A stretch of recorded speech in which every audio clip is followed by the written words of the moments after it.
In today's journey, we're going to show you how we make beer bears. Do be careful because these don't lose any alcohol in the making process. By tradition standards, we will be using lab equipment, but you can do all of this in a small saucepan on your stove at home. We start by taking about a cup of whatever liquid we're going to gummify.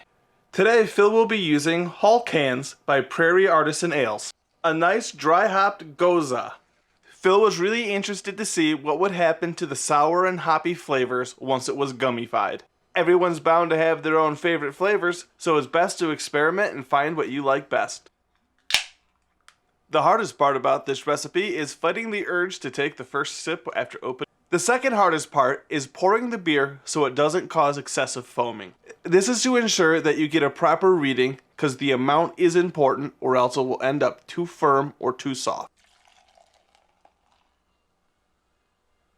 Because all the carbonation is going to come out anyways, flat beer is also a good choice of what beer to gummify.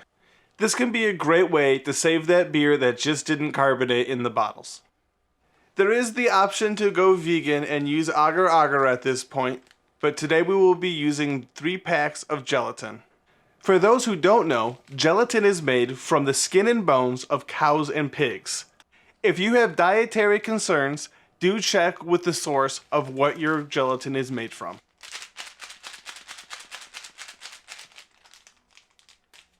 The plant-based alternative is agar-agar. You would use 2 teaspoons in place of the 3 packets of gelatin that we are using for our recipe today.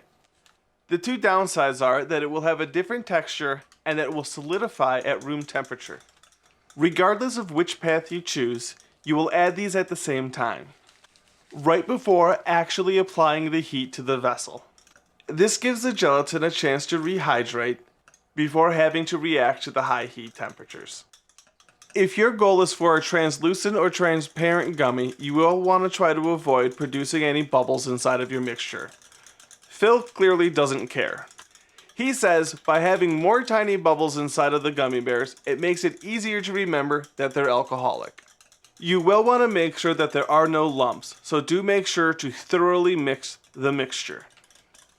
So we're going to use some time distortion while Phil sits in his corner.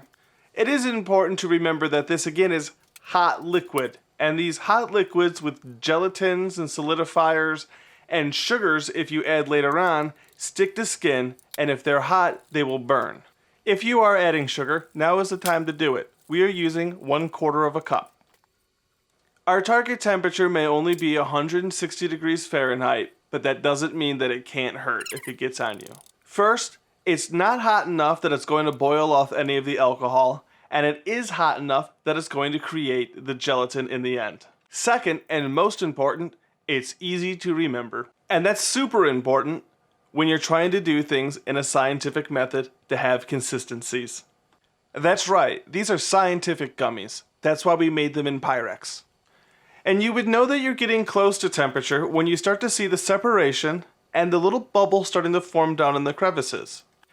That is, you would see that if you had a clear vessel and no foam on top to block your view. And another thing that Phil constantly screws up during this video is that he's not stirring enough to make sure that any gelatin that's settled in the corners is being redistributed instead of just burning. Not the end of the world, but it is one more step during the cleaning process that could be avoided. Once we get to temp, we kill the heat but leave the vessel on the heat source. This will help to prevent a solidification before we want it to happen. That is, we don't want it to prematurely gelatinize. And remember, just because it's not boiling doesn't mean it can't hurt you. Let us allow the fact that Phil is actually using one of his high temp gloves to signify the gravity of the situation. This is extra important if you are foregoing the dropper method and pouring directly into your molds, which we highly recommend to not do when using these smaller style molds. It can form a skin across all the top of the gummy bears, making it harder to pull them apart. We find that most errors and problems that happen during this part comes from trying to rush, or from tipping the dropper upwards, which can cause it to squirt out without pushing on the bobber at the end. If you're using the gelatin, It's not going to solidify at these hotter temperatures, so there's no huge rush anyways. If you're using the agar agar on the other hand, you will start to see it solidify if you're starting to take too long. If you are a perfectionist, you will want to make sure that all these little bubbles and foam on top are taken care of now because they will be there later on. Phil, however, is not a perfectionist and left them in place. It doesn't change the flavor of the gummies in the end. It's purely aesthetic. Just kind of how like you could use almost any Jell-O mold you want to make these. From antique heirlooms to novelties that you get off the internet.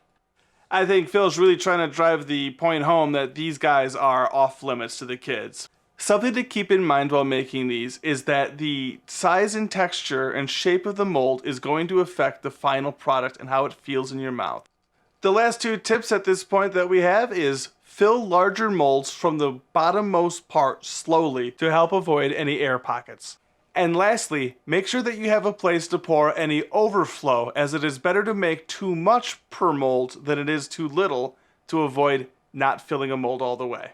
That's why we always keep at least one extra mold around to pour any extra in. What's cool about this one is it's got larger bears, rings, and gummies all in one so that we can test flavor and textures. But back to the task at hand. Once all your molds are full, you alright over there, buddy? Like I was saying, you will want something flat and firm to transport the molds into the refrigerator at this point, as any tipping could cause the molds to spill out and leave your bears not full all the way. We will want to leave these in the refrigerator for at least 2 hours. 4 is better. Then gently remove and enjoy responsibly. Thank you for joining us on this little side adventure on how to enjoy your beer on another level. Just remember, there's no limit to the basics of this recipe, as you could replace the beer with wine, mixed cocktails, or any other fun stuff that you want to put in jelly. Or, you could make non-alcoholic ones too, I suppose.